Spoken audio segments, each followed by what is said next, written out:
Leadership today is no longer defined by where you work. It is defined by how you think, how you adapt, and how you inspire others across borders, cultures, and industries.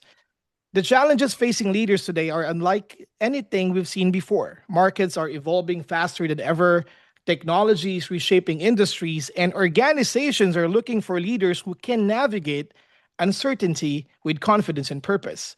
The question is no longer whether change is coming. The question is, are we ready to lead it? For more than 200 years, the University of Manchester has been developing leaders who challenge convention, drive innovation, and turn ideas into action. Today, we invite you to discover how the Manchester Global Executive MBA empowers professionals to elevate their leadership, expand their global network, and transform ambition into impact. We are privileged to be joined by distinguished leaders from across our global Manchester community who will share their insights on leadership, personal growth, and transformative journey of the Manchester Global Executive MBA. Good morning, good afternoon, and good evening to everyone joining us from around the world. My name is Josin Ranyola. It is both a pleasure and a privilege to welcome you to today's remarkable gathering, and I'm honored to be your host for today.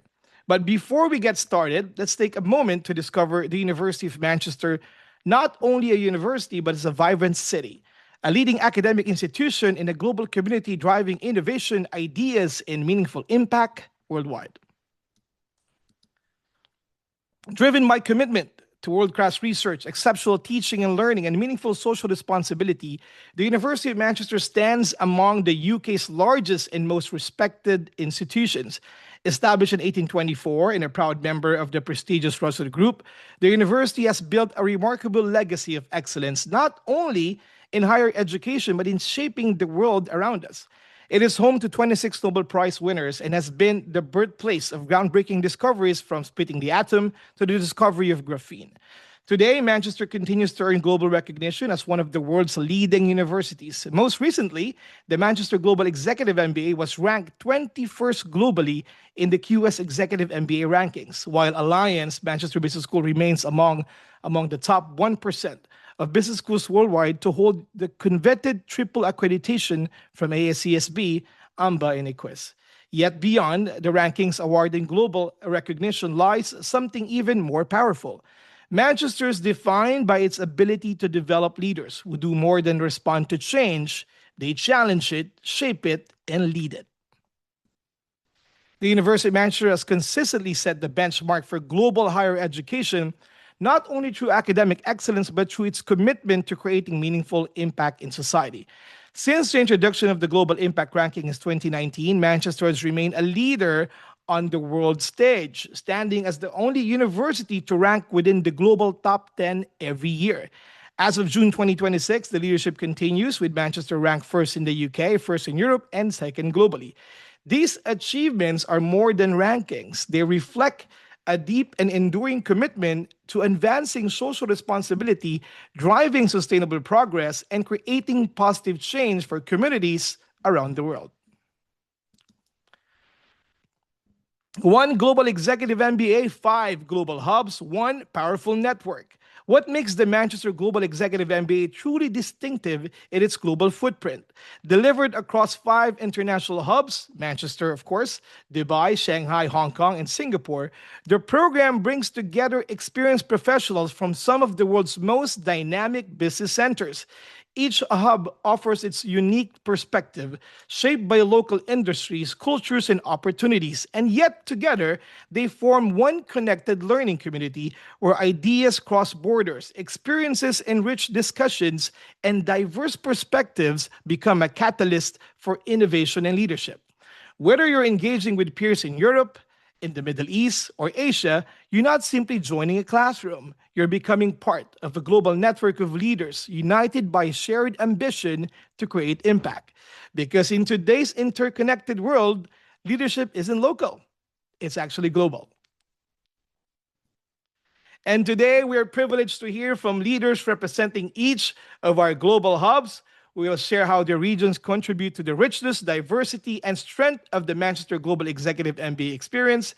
Of course, starting off with our hosts for today, we are joined by Randa Besiso, of course, founding director and CEO of the University of Manchester, Dubai, whose leadership has been instrumental in building one of the university's most successful international centers.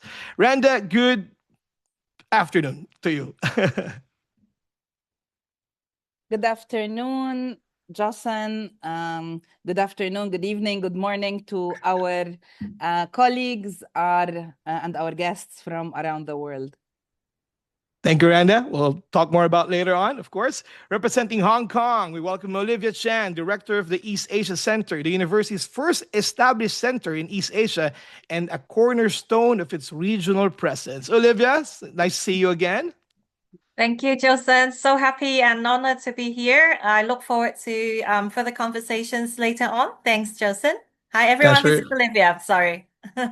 Pleasure, Olivia. Thank you. Unfortunately, being Ling, Regional Director of the Southeast Asia Center, is unable to join us today due to illness.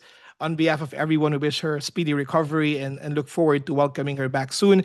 But we are joined by Jaslyn Tan. She's the Admissions and Corporate Outreach Manager of Singapore Center. Jaslyn, good evening to you. Hi, good evening, good morning, good afternoon to everyone. On behalf of apologies that Ms. Lim is unable to join us today, but hope to see everybody and get into further conversation later. Thank you. Thank you, Jaslyn. And of course, joining us from mainland China is Sherry Fu, Managing Director of the University of Manchester China Center, leading one of our most established international hubs. Sherry, always a pleasure.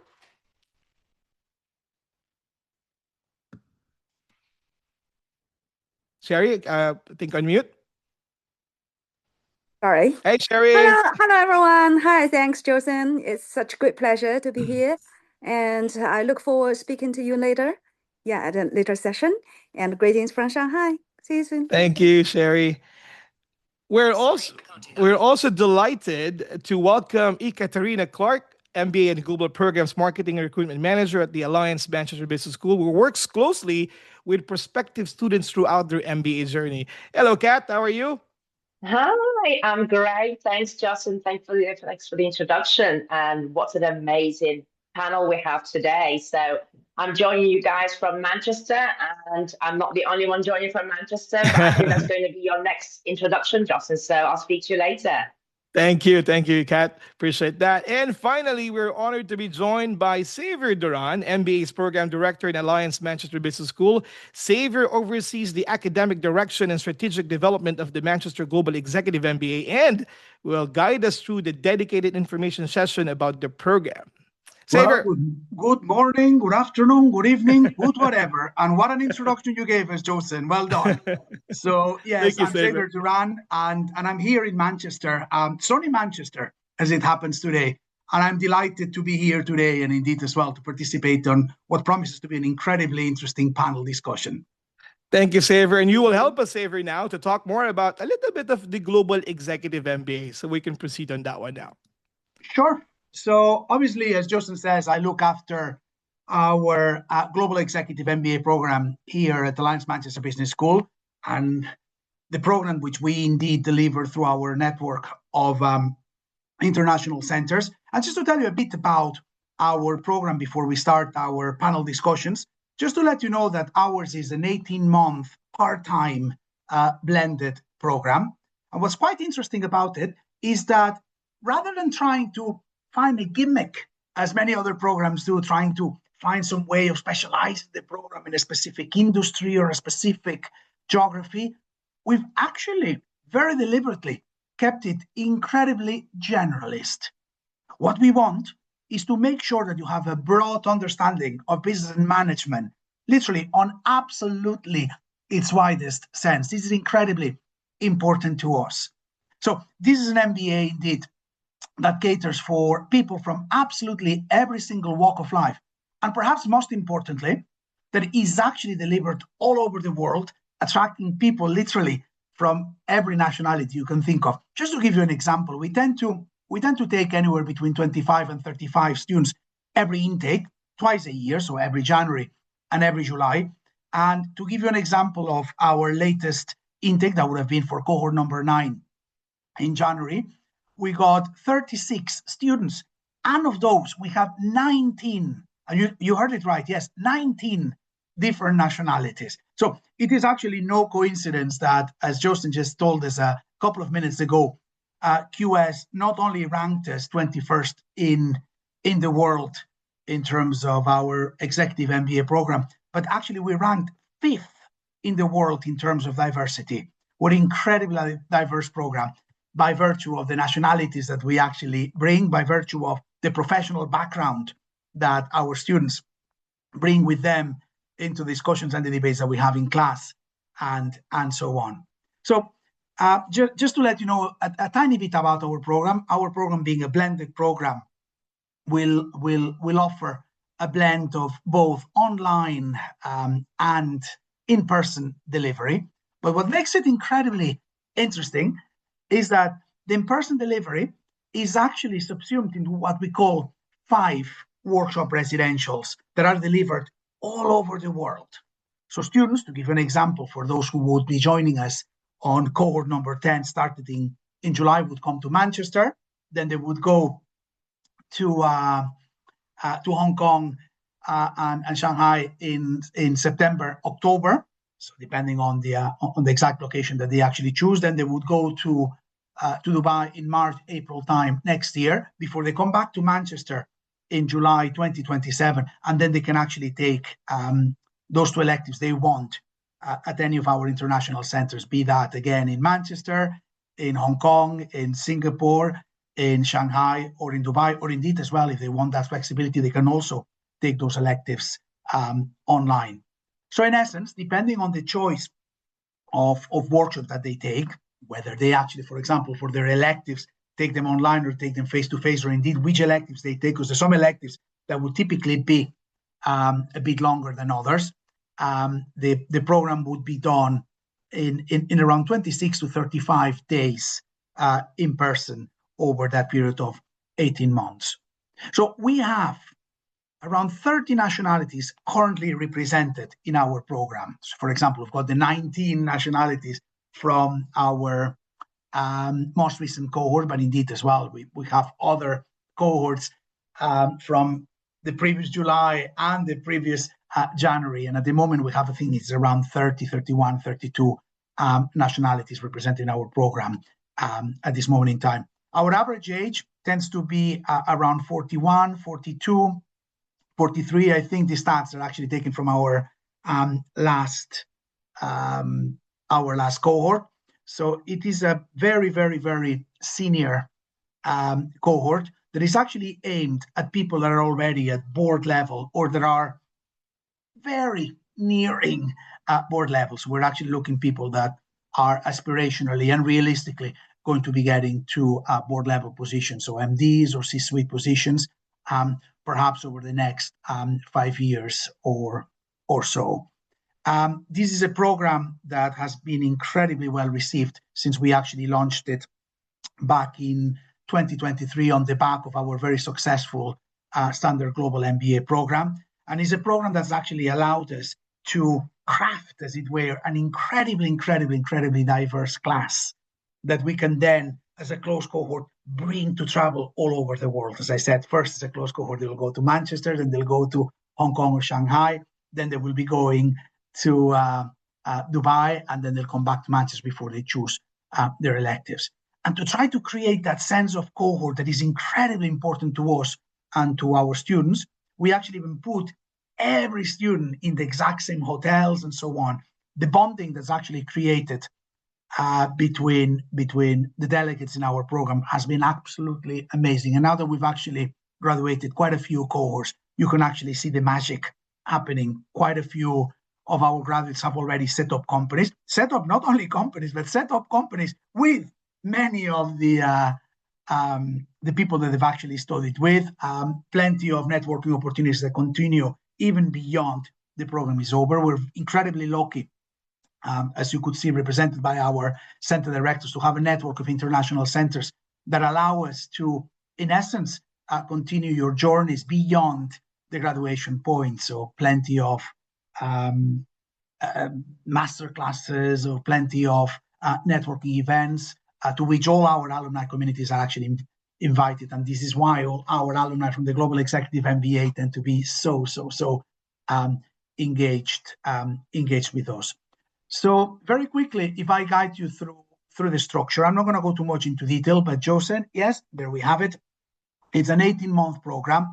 And as I said, in essence, what you do is you come to either Manchester, Shanghai, or Hong Kong and Dubai, and then for electives at any of our international centers, as you follow a sequence over 18 months.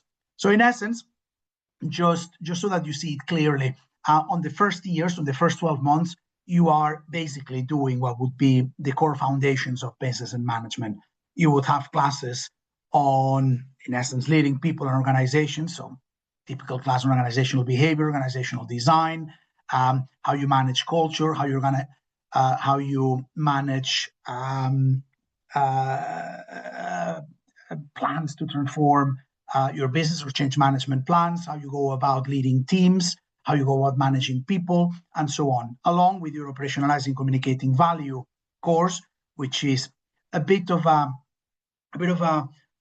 course that looks at the interdependencies between marketing and operations management, and indeed as well a course on business accounting and finance, where you actually explore the key tenets of financial and management accounting along with corporate finance. So how you go about making dividends decisions, investing decisions, how you go about looking at financing decisions, and so on. Now, along with those, a number of very, very important classes in our Global Executive MBA are what we call Leading Global Transitions, which is the first class that our students will actually take in Manchester in July, that looks at how we actually transition from an economy that tends to be quite focused on shareholder-based capitalism, so in other words, that prevails profit, to a more inclusive stakeholder-based capitalism, where we look at the impact that differing objectives within the organization, be those the objectives of society, the objectives of managers, the objectives of employees, the objectives of the communities where organizations operate, may actually have also an impact on how organizations behave, but also how organizations actually transition to a world that needs to kind of meet the requirements of a net zero economy. So how we can actually decarbonize our economy.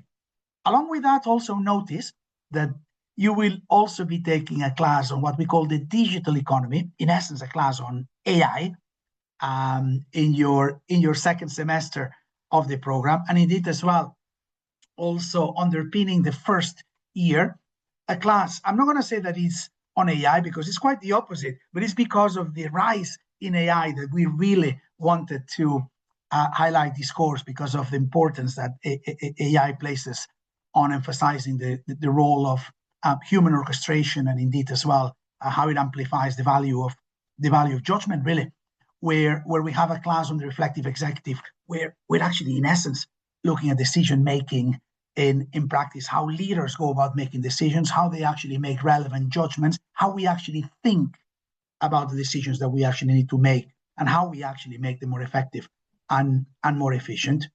It is then towards the beginning of the third semester that our students will actually then take absolutely everything that they've learned in the first year, and they'll take it on the capstone strategy course, before then they in essence customize their journey by taking 2 electives anywhere they want around the world, and indeed as well their live business capstone project, where in a group of MBAs are going to be tackling a real business or management problem. And underpinning it all as well, look at the very bottom, that we have a little box called Gemba Plus, which is a very comprehensive set of extracurricular activities, be those speakers, be those networking events, be those company visits, that really encompass the journal that you actually take throughout the MBA, not only during the residentials, but even in between those residentials in a voluntary basis. And of course, then, as you can see, our post-MBA, so that lifetime membership to a very selected and an elite club of Manchester graduates all over the world that can really help you with your career. With that said, I'm going to pass it back to Josen, and I'll be seeing you in a few minutes. Thanks, Josen. Over to you. Thank you, Xavier, for that valuable information. As what Xavier said, also, we have to understand how much we need to invest on this incredible educational journey. All across centers, of course, is going to be 44,250 sterling pounds. That is the entire amount that will be payable in 3 installments in every 6 months for the next 18 months. That is if you wish to do your program within the time frame of 18 months. But then again, in the event that there's a need for you to take a break in every 6-month period, you have maximum up to 5 years to do your Global Executive MBA. So good luck, and we're looking forward to for your questions to our panelists for today. All right. So let's bring back all our center directors, of course, and Xavier Duran, and of course, Katarina as well as with us. Just one moment. Let me release this so we can see everybody in our screen.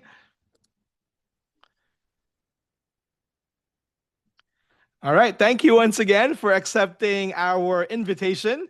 This is a historical moment as we speak. First of many, of course. That's the plan.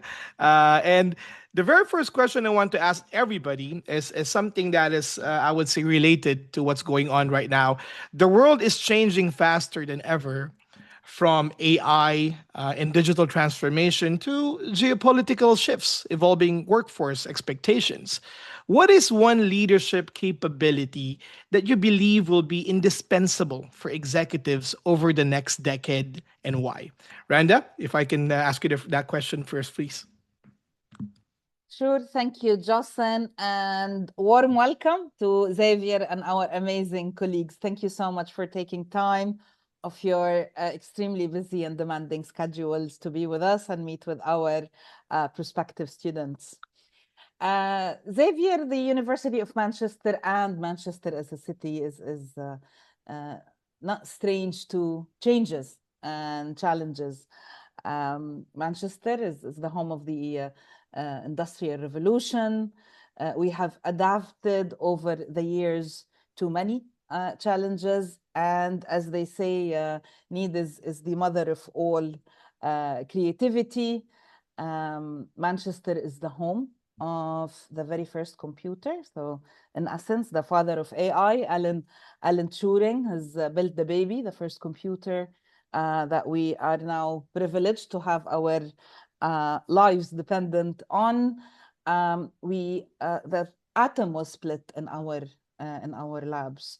We're home to 26 Nobel Prize winners who have left their mark on different walks of life, really. The University of Manchester is, as you know, is also ranked really in the top 10 for the past 10 years in our social impact and in our commitment to the United Nations strategic development goals. So we embrace the changes and the problem of the world and hope to work together with our community of academics, students, alumni to make the world a better place. With that, adaptability, resilience is at the center of the way we teach, the way we engage with our community. So as leaders now more than ever, being comfortable with ambiguity, being able to navigate uncertainty, having that helicopter view of how the world runs, how businesses are being challenged all the way from Middle East to Southeast Asia, Europe, and obviously the Western world. So with that, the MBA and the executive MBA specifically has been designed to help develop the leaders of today and future leaders of tomorrow that would be comfortable to adjust, pivot, and develop those tools that will be practicing throughout their MBA journey to become those resilient and adaptive leaders. So in my opinion, it's a very long answer to say adaptability and resilience. I think I'm a living proof of that. Adaptability living here in the UAE, boss, with your leadership. Yes, of course. Adaptability. We've been adapting and doing a lot of great things in here with, of course, yes, understandable. Thank you, Randa. Kat, for you, same question. What is one leadership skill you think that is indispensable right now in the upcoming decades? Great. Yeah, thanks, Justin. So this is a question actually discussed with my manager, Chris Healy, who heads up MBA marketing recruitment here in Manchester. And I'm almost paraphrasing Chris's thoughts here, which I thought were, great. So what Chris talked about was intergenerational leadership. If you think about the current workforce makeup, and if you were to broadly speak about mostly millennials being in those positions of leadership or entering those positions of leadership, if you think about the workforce they have to manage, you've got your, Gen X's like me, you've got Gen Z's, Gen Alphas soon to join, all of us with different expectations, different demands. We all have a different understanding of flexibility. We all have very different career aspirations. And if you think the ability to lead such a complex team, that is not something that's going to come easy. So of course, courses like ours are there to nurture and develop those leadership skills that will be instrumental in managing these cross-generational teams to create that unity and to deliver those results. So I very much enjoyed discussing that question with Chris. So yes, a lot of thought and provoking answers there. All right. Thanks for that, Kat. Olivia, for you? Thanks, Joseph. Yeah, so very interestingly, thank you for the question. Recently, we have done a panel seminar in Japan. So the topic was on from manager to C-suites. So we didn't just talk about how to become a C-suites member from just like a senior manager. We also mentioned, and we also had a very, very incisive sharing and insightful discussion on how to maintain the positions, given the very challenging geopolitical issues now around the world. Now, a lot of our panel seminars are senior alumni from the region. It was in Tokyo, in Japan. So they were very honest, and it's all from the very humble perspective, telling everyone that it has to be being thoughtful and stay around the very forefront of the business. And one thing that they highlight is to make sure that they keep up and to stay relevant to the market, and not just their own industry, but also various industries in the world, and especially now that AI, the involvement and everything. So yeah, I guess it's all very 360 being a leader now. And it's not just in our region is very a very reserved region. Everyone may believe, like in Japan, Hong Kong, and South Korea, but later on, I may talk about why that we are also very a dynamic location. But the thing is, I think we cannot just be self-sufficient right now. So joining the Global EMBA program, actually a lot of the testimonials given by our alumni, they were saying is a very proven, successful platform for our students to get hold of not just the knowledge, but also the perspective and also the wisdom from the others. Thanks, Joseph. Thank you, Olivia. I like that 360 for leaders now. It's actually happening all over the world right now. Thanks for that. Sherry, same question. In your view, what is the one leadership capability that will define successful executives in the next decade, and why? Thank you. I agree all my colleagues what they've said. Yeah, it's really a great topic, very hot topic that we have been keep discussing recently, especially under the age of AI. So what actually make me feel very proud is whenever I meet our Manchester Business School students and alumni, I think they present very unique capabilities. So they are not limited by geography or traditional boundaries.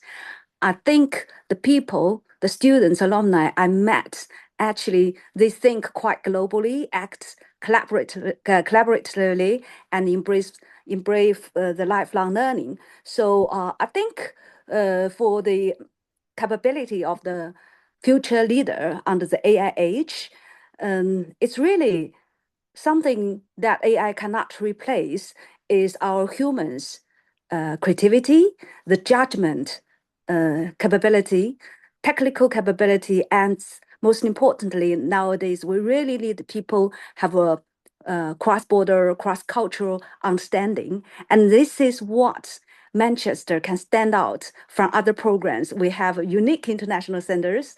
We give these mobility opportunities for students have that, cultural experience, cultural exchange. So I just feel proud. Yeah. Yeah. Thank you, Sherry. Appreciate that. Jocelyn, for you?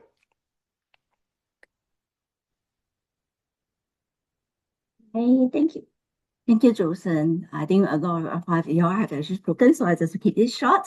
But yeah, everybody does know that AI has actually reshaped industry, organization, and leaders. So I think one of the key important things is that leaders must be able to connect people, ideas, and cultures and technology together. So is people human centric, other than just being technology driven is not enough. You need to continue to inspire people, drive innovation, and create sustainable values. And that's where I feel that our Manchester Global Executive MBA, its strength is international cohort, and this can actually bring all this together. Thank you. Thank you, Jocelyn. As we always say here in Dubai, we are stronger together, of course. Thank you for that, Jocelyn. Xavier, for you, sir. Of course, this you're in the front seat of students with your experience, sir. In your opinion, what is something that's indispensable? As we say in strategy, I also get the benefit of a last mover advantage here, because in essence, I can replicate everything that all my colleagues have already mentioned.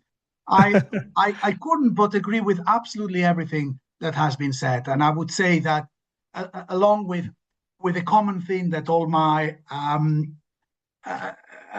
colleagues here in the panel have actually mentioned, I would really highlight this idea of versatility, this idea of adaptability as being a crucial capability for today's leaders, really. So in essence, we're not looking at leaders that are incredibly technically capable anymore. We're not necessarily looking for leaders that have all the answers anymore. Actually, quite the opposite. What we're looking at is adaptable leaders, people that can navigate. Actually, even beyond that, we're looking for leaders that can actually thrive and perhaps even instigate change in a very volatile, in a very complex, in a very ambiguous business environment. This is incredibly important.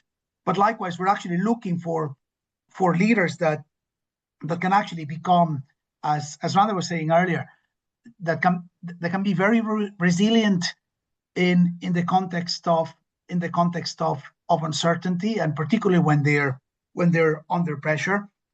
And we want them to be able to really lead organizations to adapt with clarity, with confidence to all that change that is being instigated. So we want leaders, in essence, that are curious. And by that, I mean people that are not reactive, people that want to know, people that want to understand what's actually triggering that change. And again, sometimes they even want to instigate it. They want to be the first ones to lead that particular change, so that they can actually succeed in so doing. We want them to be humble. We want them to be obviously socially responsible. But I think also, quite importantly, we want them to be able to bring others along with them through that change. That's incredibly important. And I think ultimately for those leaders to be able to have those attributes, they need to learn continuously.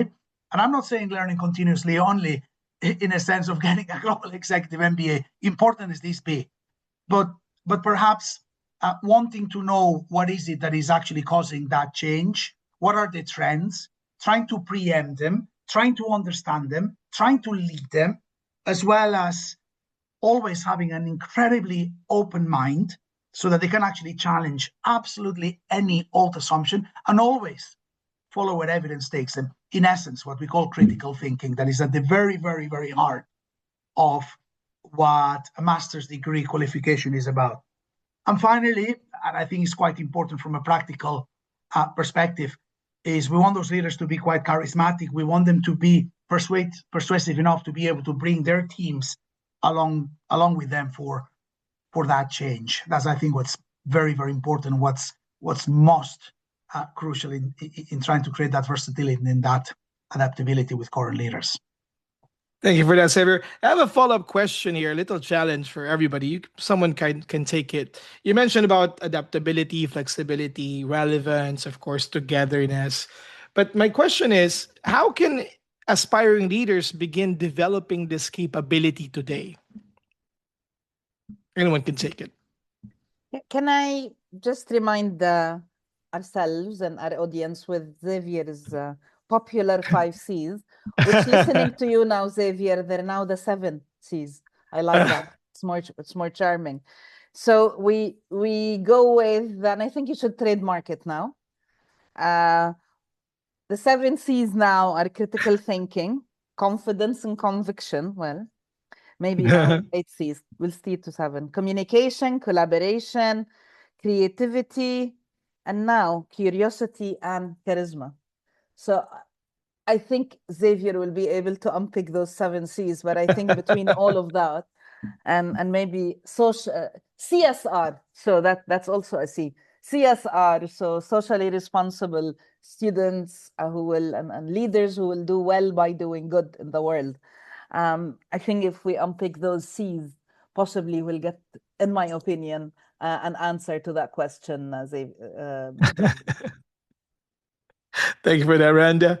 Any comments on your 7 C's, Xavier? No. Well, obviously, Randa's having some. I would actually add an 8th one here, which I think is incredibly important as well, which is community. And it's very much so based on the idea, particularly when it comes to MBAs, that the vast majority of our delegates are doing an MBA, not only, as Randa spoke about, trying to build their communications, their collaboration, their creativity, their critical thinking, and their confidence. Those being those trademarked, as Randa put it, C's in the menu of skills that really I tend to steer our curriculum towards.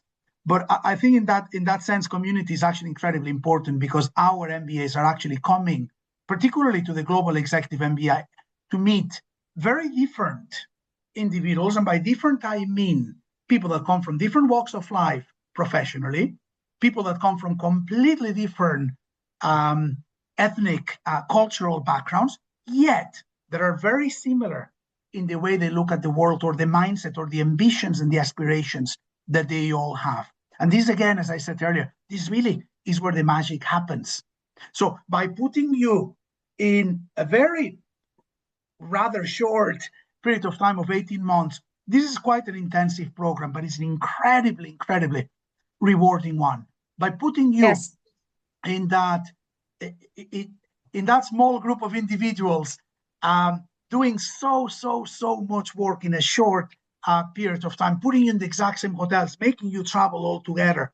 As I said, magic happens. And this alignment of great mindsets actually comes to fruition, as I said, even by virtue of looking at where their careers have taken them upon graduation, or how many new business ventures we're actually even seeing amongst these cohorts upon graduation, even hiring each other out because of the closeness that they've actually built with each other.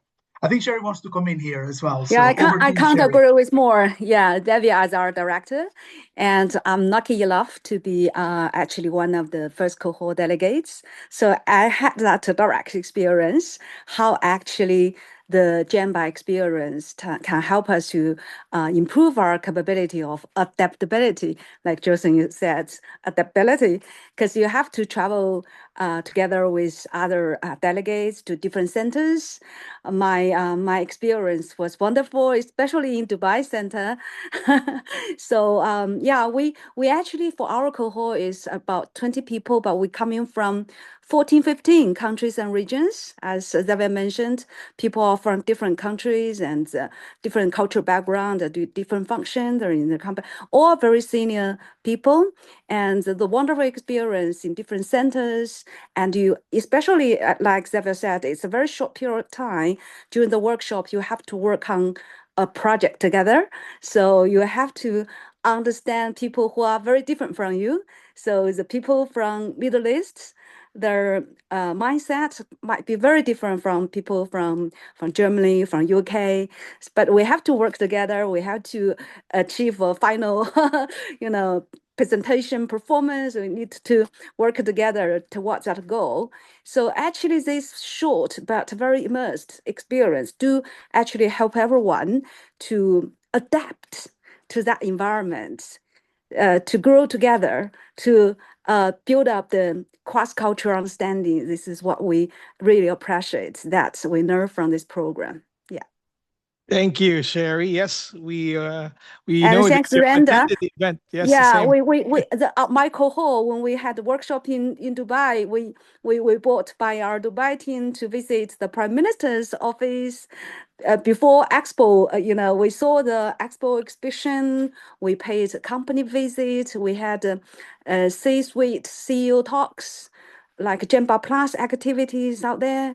So it's just wonderful experience. And this workshop experience plus extracurricular activities really, help us to build up the leadership skills and our adaptability. Thank you for that. Thank you for sharing, Sherry. Appreciate that. Let's go to Olivia now.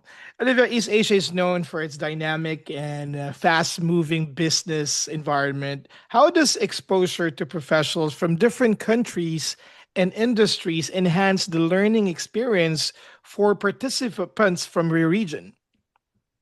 Yep, thanks, Josen. You are actually very spot on. Yeah, East Asia is a very dynamic region. Just because I'm looking at the list of the attendees tonight, this morning, this afternoon, just maybe to give everyone a better sense of who we are, and I'm going to, just a big background of the region. So if you look at us geographically, our sub-region include obviously Hong Kong, Japan, South Korea, Macau, Taiwan, and Greater Bay Area is actually pretty compact compared to places like China or even Middle East. Population-wise, we're just about 205 millions. And to put that in perspective, that's only around 43% of the Middle East population. So we also are very mature demographic. Our median age is roughly 45 and makes us about 45% older than Southeast Asia. And they're just like over 31. But here's the thing. We were among the first in Asia to start modern economic development. It all started back early 1950 with Japan's post-war economic miracle. So in fact, also Hong Kong Center, we are actually the oldest in the entire global network. We are about to celebrate our 35 years old next year in 2027. So today, we are changing our focus. We are moving towards innovation and sustainability. Just look at NVIDIA.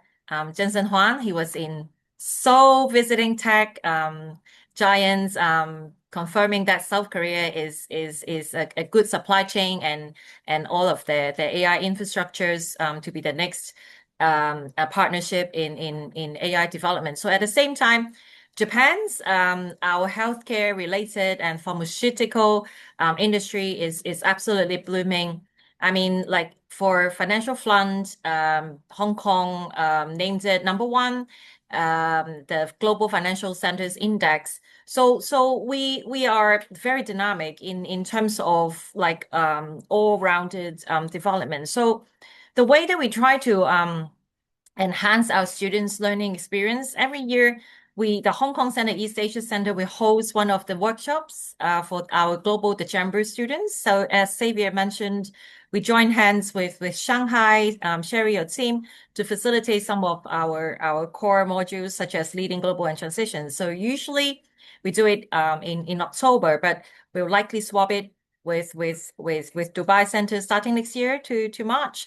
But yeah, we are the students, they usually spend around 10 days in the region in Hong Kong. So the team here, myself and my colleagues, how to make them make the most of their time here in Hong Kong. Outside the classrooms, we offer them events to interact with world-class and flagship operations here in the region. For example, last year we took them to Kai Tak Sports Park. It was one of the major projects in the region. So they actually had the opportunity to meet with the CEO, Mr. John Sharkey, and learned firsthand how this massive mega project was planned and executed. It's been a complex public and private collaboration. So they learned a lot. They interact a lot with John and his team, because the project doesn't actually just make global impact on sports and entertainment. It's physically transformed the surrounding neighborhood into a cultural and leisure hub. So it was really a rare chance for our Chamber students to meet with the team and to physically visit the venue and to feel the whole infrastructure, the design. Even the hotels nearby is carefully designed to fit the visitors, and even the metro is built around the area. So this kind of exposure allows our students, especially for our Chamber students, to get the first-hand East Asia or the Hong Kong advanced insights. We are trying, the team here, we're trying to reach out to new companies every year, wherever like they focus on finance, talent, or sustainability. Anything depends on the markets and how the world goes next. Thank you, Olivia. And it was a privilege for me seeing that place we went to, because I went with Remy in Hong Kong that time. So thank you. It was such a great experience for us. Thank you very much. All right, let's talk about candidates for now. Ekaterina, I think this is something that a lot of people would like to understand more.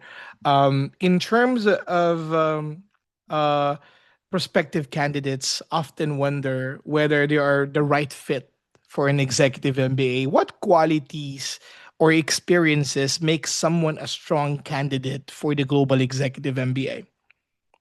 Yeah, really good question. Thanks, Jocelyn. So just to take a bit of a step back and just to give a bit of background to our audience, is that we're quite unique in terms of our MBA offering here at Alliance Manchester Business School.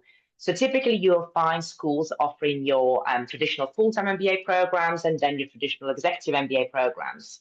Here at Alliance Manchester Business School, we do have a suite of programs. So we do have the traditional full-time MBA, but in terms of supporting business professionals who decide to stay in work, we actually have a suite of part-time MBA programs. So the two key ones would be a global part-time MBA and then the global executive MBA, which is the focus of today's session.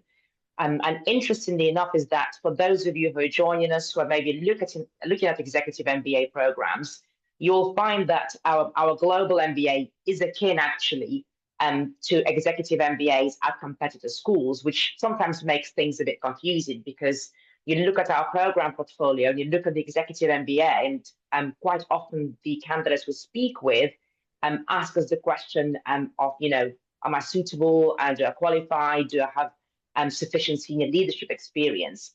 And my answer to that, or our answer to that, would be, it's not about do you qualify, it's actually which program is the best fit for you.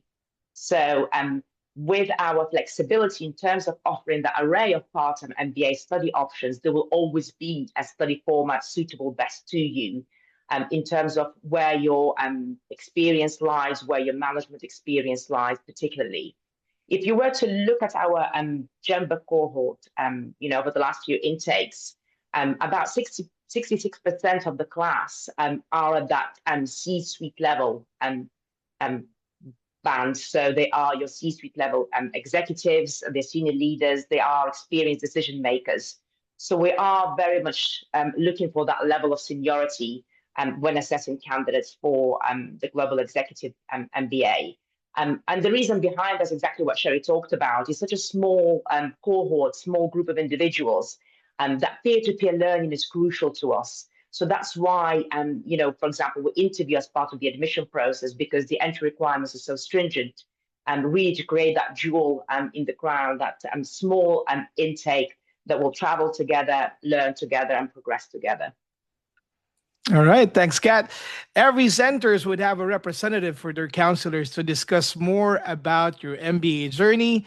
We will be more than happy to help you out. Of course, I'm going to scan the QR code later on for all centers, of course. So if you wish to know more about your journey towards those respective centers, please do so. Thank you, Kat. Appreciate that. Next question, please, to Jaslyn. From your perspective, what are some of the biggest opportunities executive MBA participants are seeking to unlock through the program?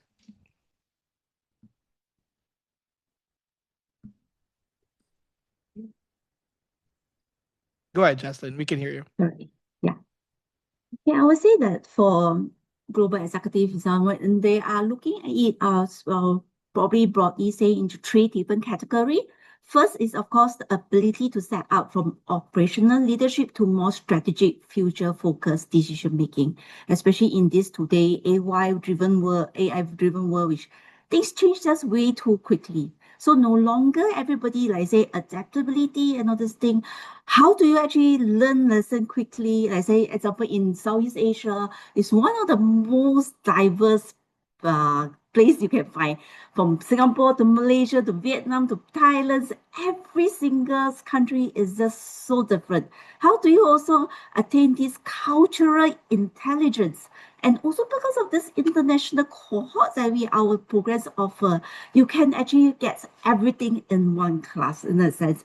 There's no way you can actually meet people from different culture. Even we here in Singapore, dealing with students coming from Southeast Asia is really, really different. Talking to every single body from different country give you a really different things. They are looking at different things. They come with different knowledge and experience and stuff like that. So I think that is one very important thing that the students can get out from that. Is also how then you actually move, also getting the infrastructure, the knowledge, the people that you get meet together. Of course, the second part about the people that you'll become meeting in the networks. So how do you expand connecting people from different regions, industry, perspective, and lead them, how to lead them effectively beyond their organization and beyond. And of course, that this part about confidence in navigating the change. So through uncertainty, whether technology disruption, geographical shift, things are just, the world are no longer so stable.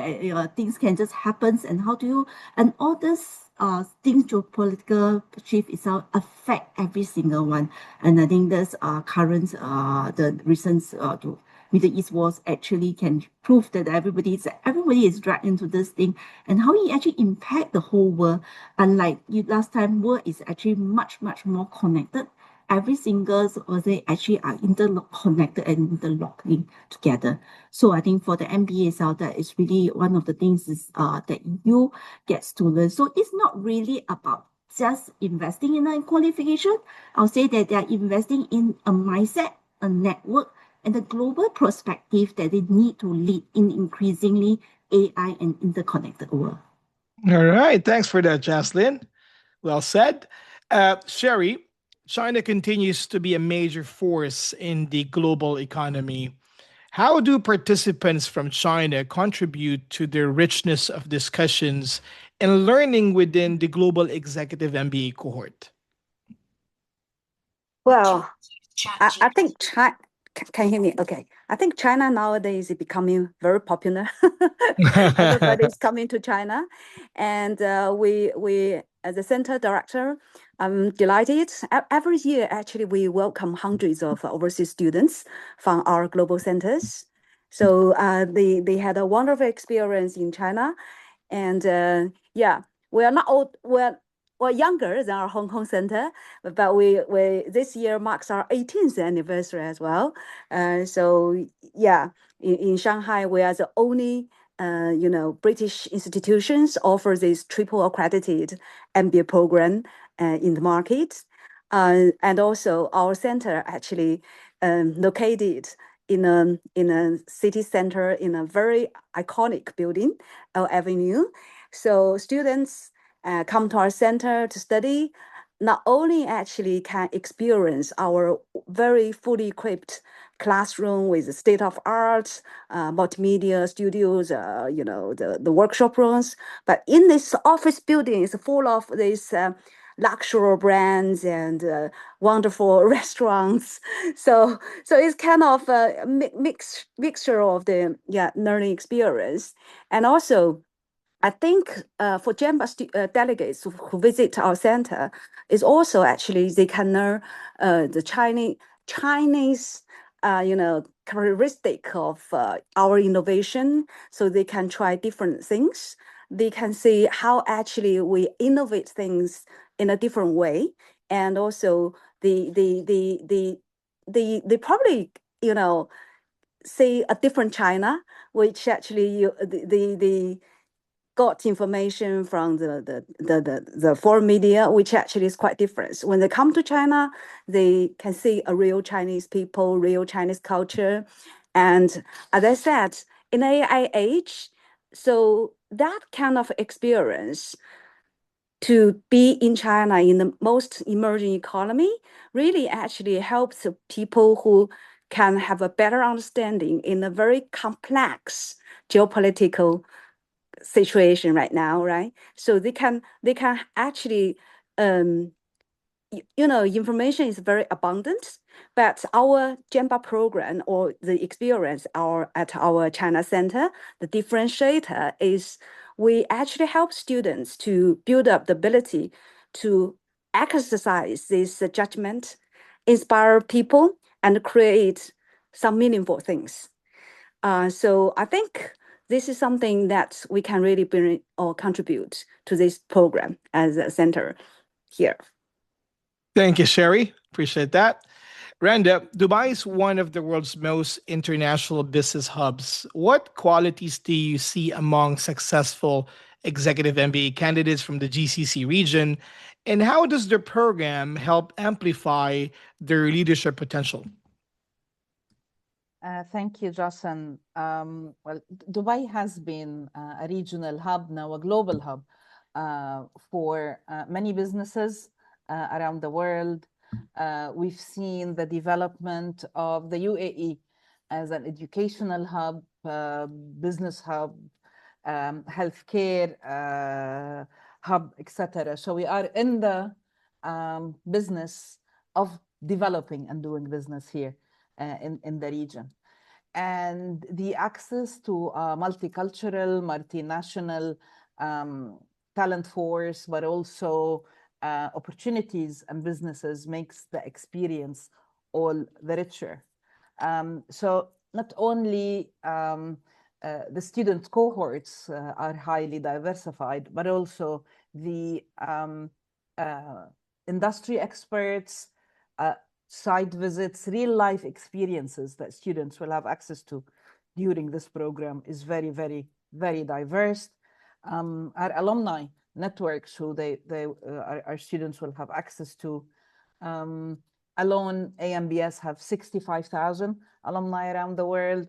The University of Manchester have over 500,000 alumni around the world. And it is really very well engaged and strong alumni associations. It's rarely where you'll be in a country where you couldn't send an email or text a Manchester alum on LinkedIn and not have your request for a cup of coffee or access to some insights and intelligence about industry or the market being addressed.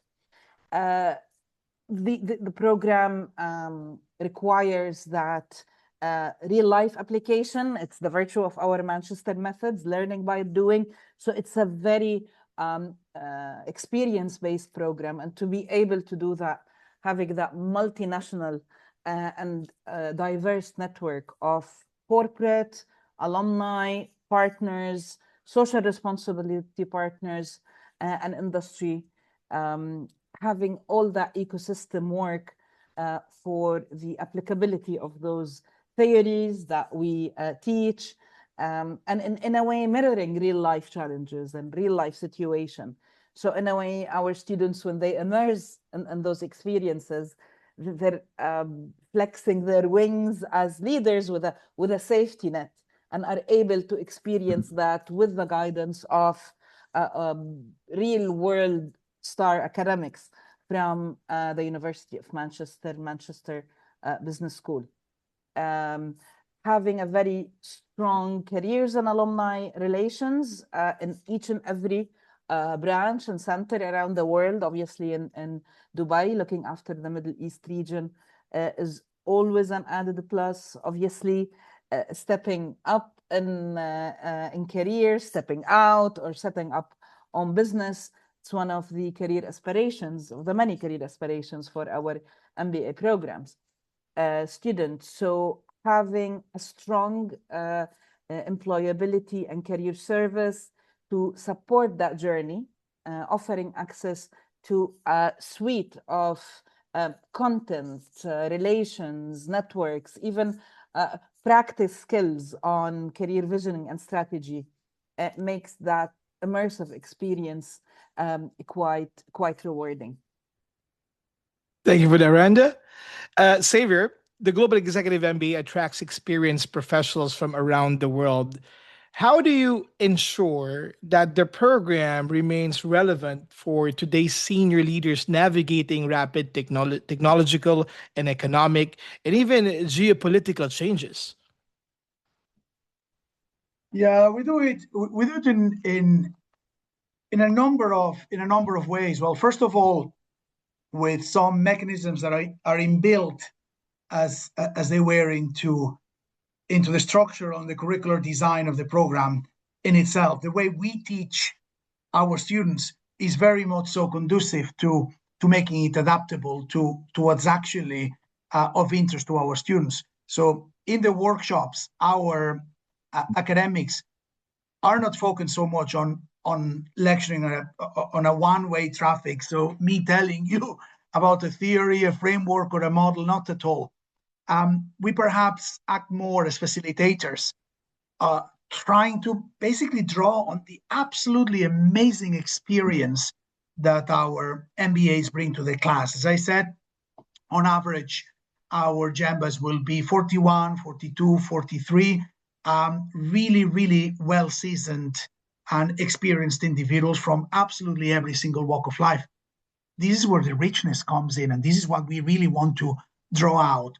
So by trying to instigate an environment where there's a lot of discussion, a lot of debate, we're already trying to make sure that what's actually most up-to-date when it comes to business challenges or management issues at that very moment, be those technological changes such as AI, whether that's the latest geopolitical development or whether that is simply a renewed interest in ESG or corporate social responsibility. It really doesn't matter. Those debates always find themselves a place in our classroom.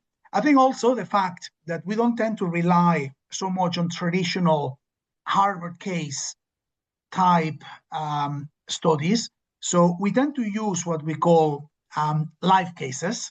So to give you an example, I teach on a class called Strategy and Competition, where we look at the impact that game theories, strategic decision making, may actually have on our ability to make better decisions as managers.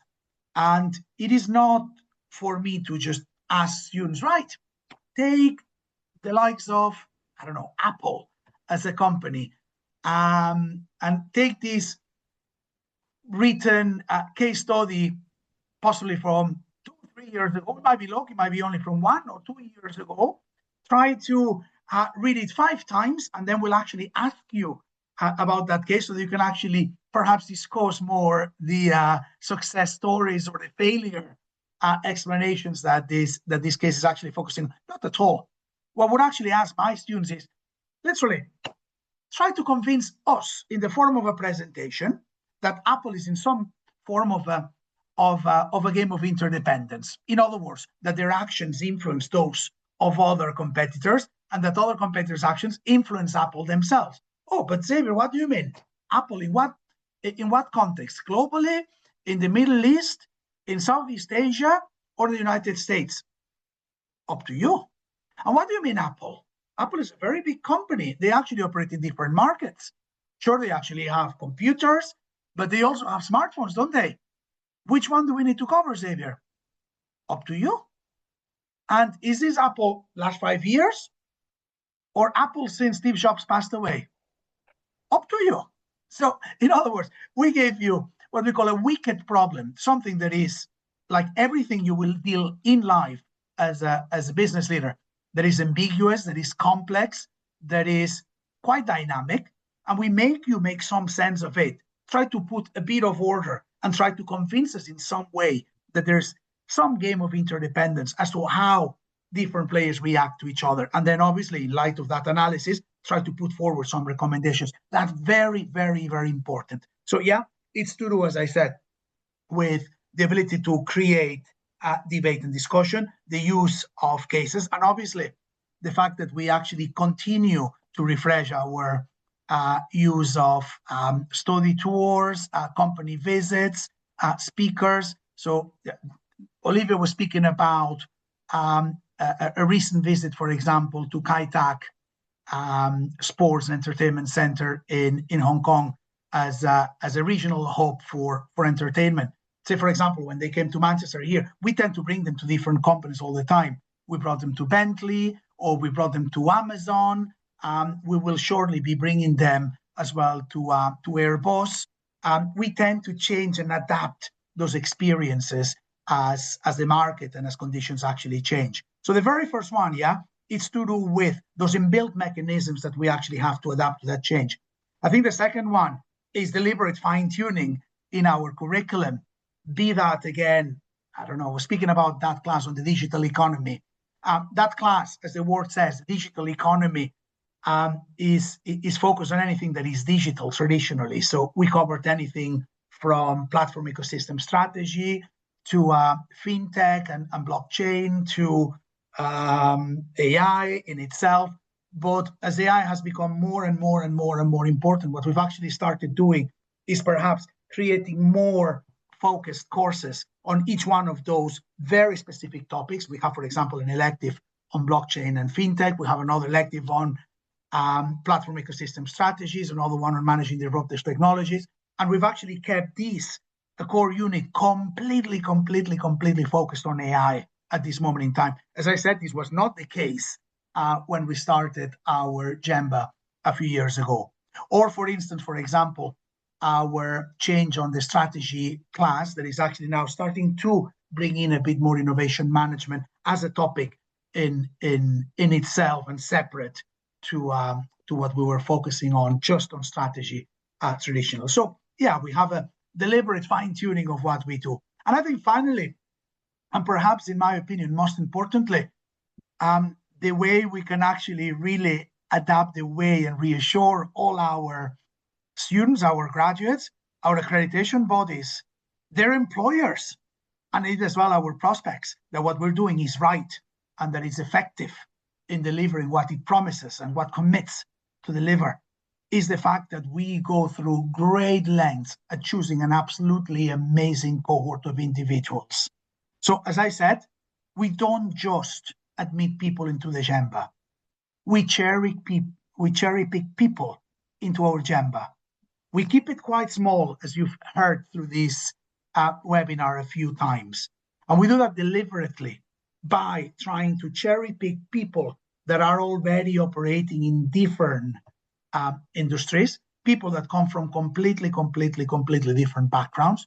Because again, this is one of the main reasons why this program does incredibly well at creating different points of view. And two, perhaps a bit more opportunistically on our part, because we wanted to rank incredibly well. And we're incredibly focused on trying to get our diversity to be, we're fifth in the world, as I said already, as an executive MBA program. You shoot for the stars and you hit the moon. We're aiming at number one, and we'll continue on that effort to try to make it as diverse as we can. Absolutely, Xavier. Thank you for that. Wow. Okay. We would like to welcome everyone. If you have questions to our panelists, please feel free to use the chat box, or if you can, I can allow you to speak as well if you wish to. Let us know, and we can do that for you. All right. I can have a few questions left here. Time conscious here. To Kat.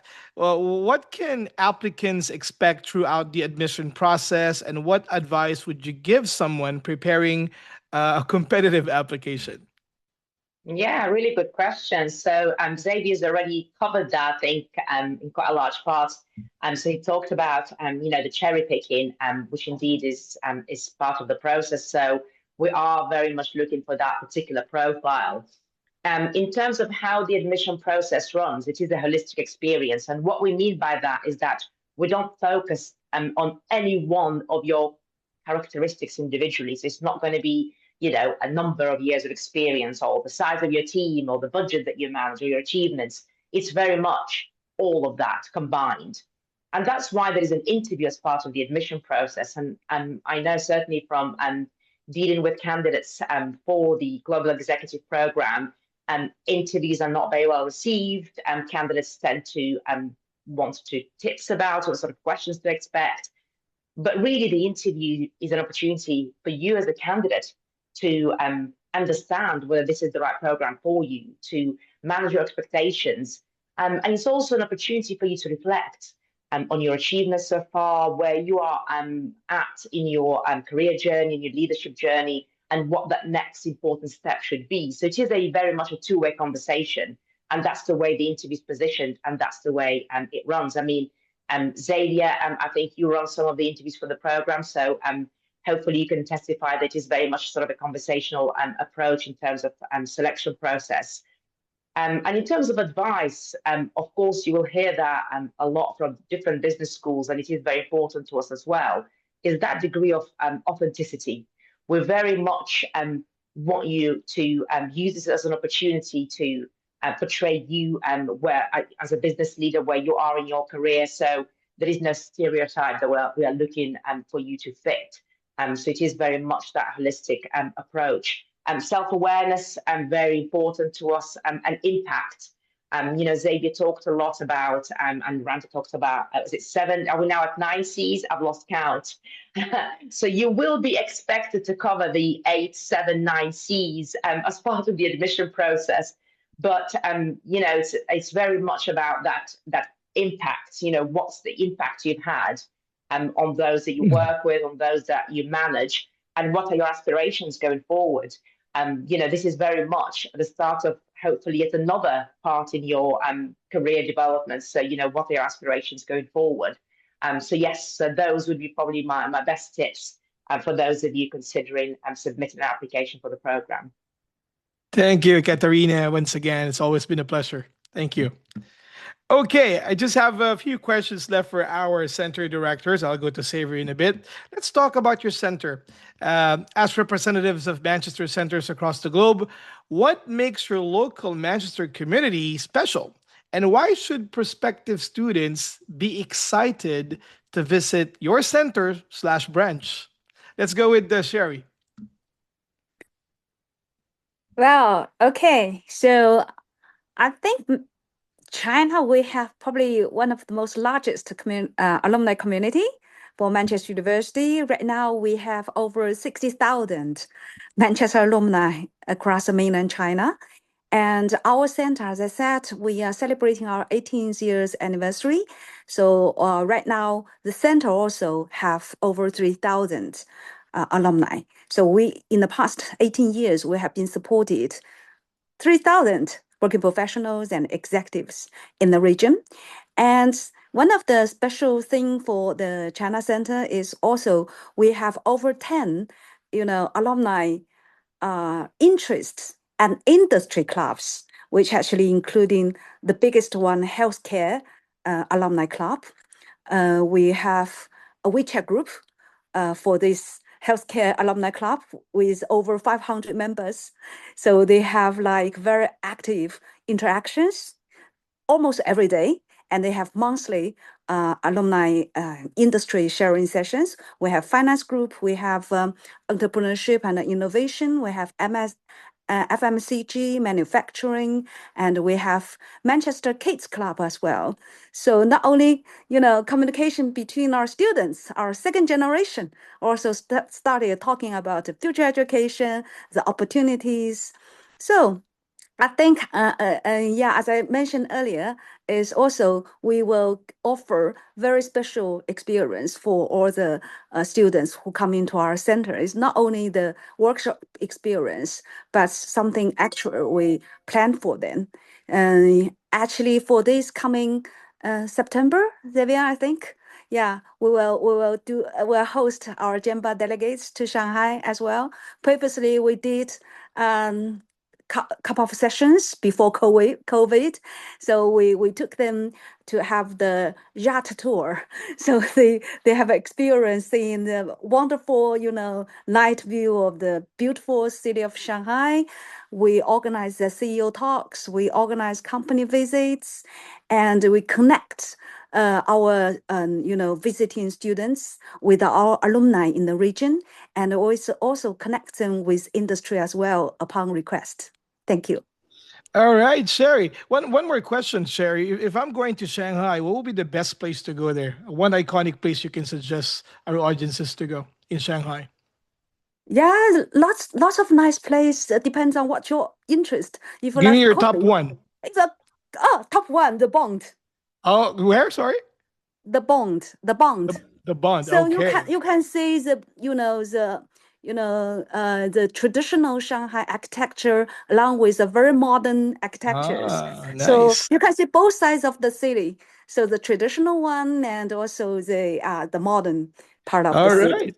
Yeah, Thanks, Randa Sherry. have that Absolute pleasure. experience, right, Randa? We will When you do that. visited Thank you very Shanghai. much for that recommendation. Thank you. Yeah. Justin, same question for you in Singapore.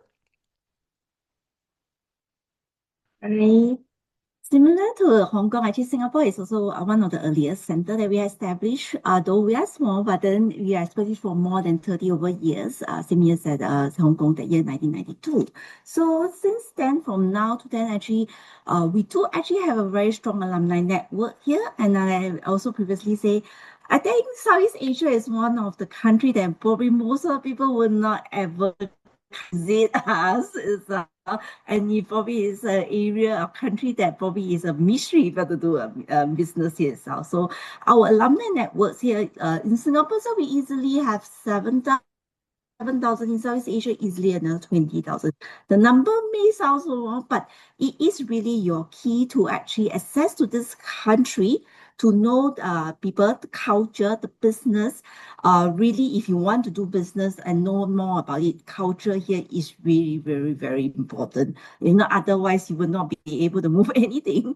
It's really about who you know in this market to actually shortcuts that learning curve, and also paying expensive lessons if you do make mistakes in here itself. So, and of course, in Singapore itself, we are one of the most advanced place where we actually, of course, be technologies, fintechs, and things like that, or even compliance, the safe haven of doing business in this area.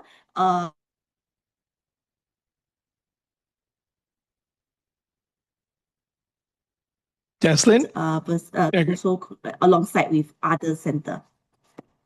All right. Thanks, Jaslyn. I missed a few points there, but Jaslyn, any recommendation if I'm going to Singapore? What's the best place to go there? Wow, I think most of the people who come here that will always didn't miss that Garden by the Bay, Of the course, nice yes. and the Marina Bay Sands, that ship like the shipboat and things like that. That's one of the key area. But there are many very beautiful places in Singapore, depending on what you like. Yes. Small country, but you still get to enjoy. Thank The you. night Kat, you're zoo. saying? The night zoo. Okay. Thanks for that. We're gonna put that in our list. Yeah, Thank you, she's recently Justin. here, Katerina. Send our regards to B. Thank you for that. And of course, Olivia, tell me more Yeah, about thank you Hong so Kong. much. Thanks, Justin. Yeah, so very similar. Apart from the alumni community, perhaps I will touch on a bit on our fantastic partnerships with our business chambers across the region very recently. So, yeah, we have built very strong network in recent years with managed business chambers, not just in Hong Kong but also in Japan, South Korea, Taiwan, and Macau. So that actually give us a lot of variety, various opportunities for our community, not just our students, but also their committee, their members, that we can work together, not just on what we call the social networking events, but also closed door discussions. So say, for example, we have been doing a lot of closed door sessions. So that is a more confidential space. So we do a lot of senior panel. Everyone feel very free to share on very sensitive industry insights. So also to discuss like new regulations. So yeah, I mean, it's a way for our students and our alumni to collaborate with the true peers, and of course, social networking events is all very casual, frequent, on a regular basis, meaningful, relevant, high dynamic. Yeah, so it's actually completely outside their usual professional circles, and say, for example, like a tech director can really talk to a finance executive, and so on.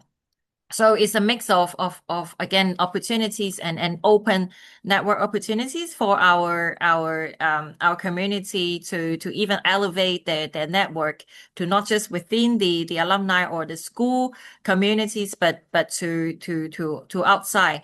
Yeah, I mean, the chamber partnerships is very meaningful for us, and for also our stakeholders.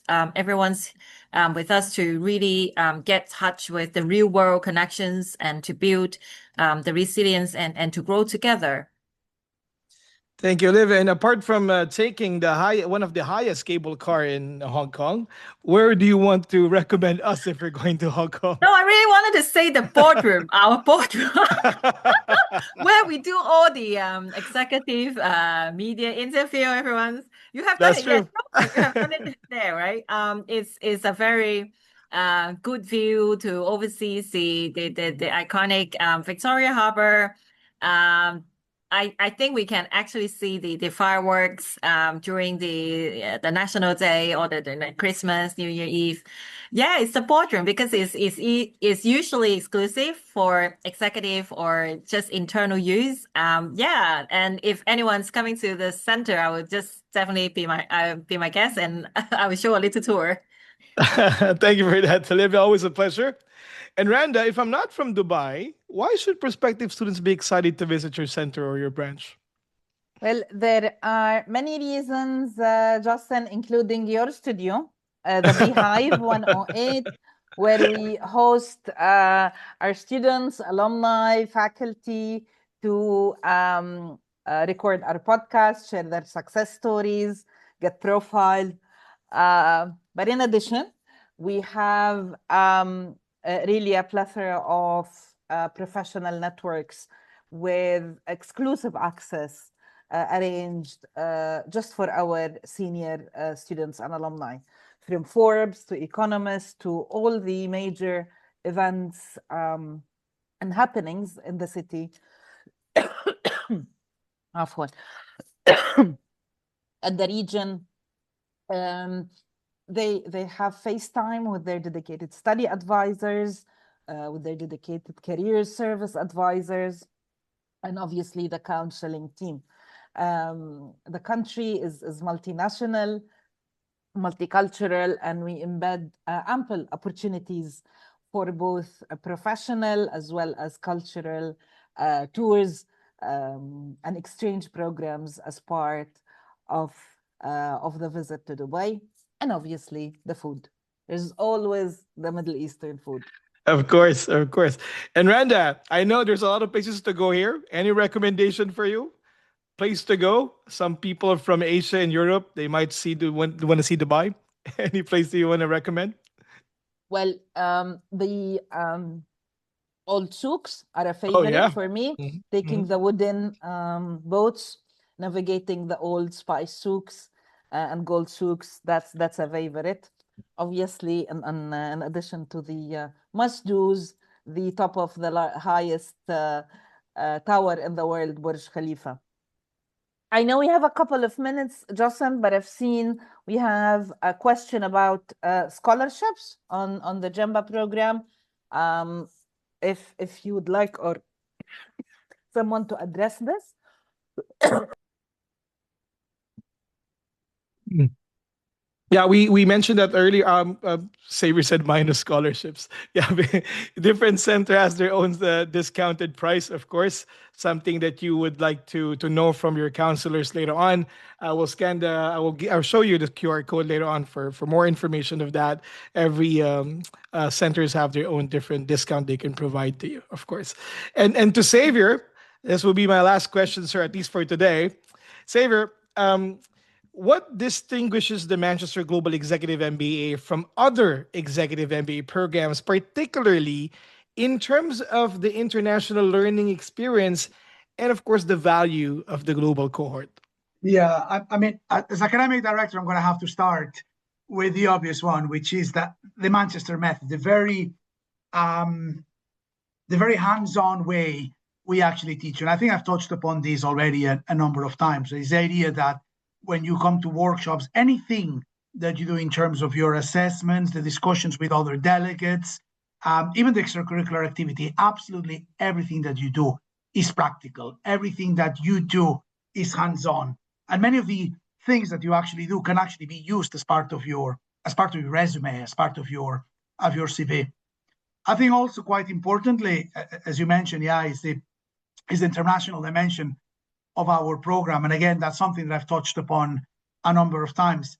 Be that our international cohort of students, large number of nationalities, a large number of countries representing our cohort. And not only that, but because we tend to attract people with a global mindset, we tend to also attract people not only from lots of countries, but that are even living or working in a country that is different to where they were actually born in. That's quite a common feature of our program. Also, by virtue of our faculty, you can tell by my accent, I'm not originally from Manchester. The vast majority of your faculty are highly international as well. And then, of course, our curriculum in itself. So never mind the type of discussions that will take different branches during the workshops. All the curriculum is presented from a global perspective. We don't tend to localize it other than through extracurricular activities when you go to the international centers. And then finally, I should say the flexibility of our program. The last and most possibly important element for many of our delegates is that as part-time senior delegates, they need that flexibility to be able to combine the rigors of a top world MBA with their own work commitments and their own family and personal lives. So whilst the vast majority of executive MBAs tend to be very local, simply because they will tend to expect students to go every weekend or for 5 days every month and things like that, and they would tend to attract a very local community. Ours tends to focus on those residentials over that period of 18 months, 5 residentials all over the world, to ensure that you can literally just fly out, disconnect from pretty much everything for 6-7 days at a time, and then go back to your normal life in between. So very flexible program that also stands with a choice of electives and indeed the backup options that we actually have to the huge scale of our standard global MBA program. If there's a time that you cannot take a workshop for one reason or the other, there is absolutely always a backup that allows you to continue through that journey and not lose step with those other delegates in your career.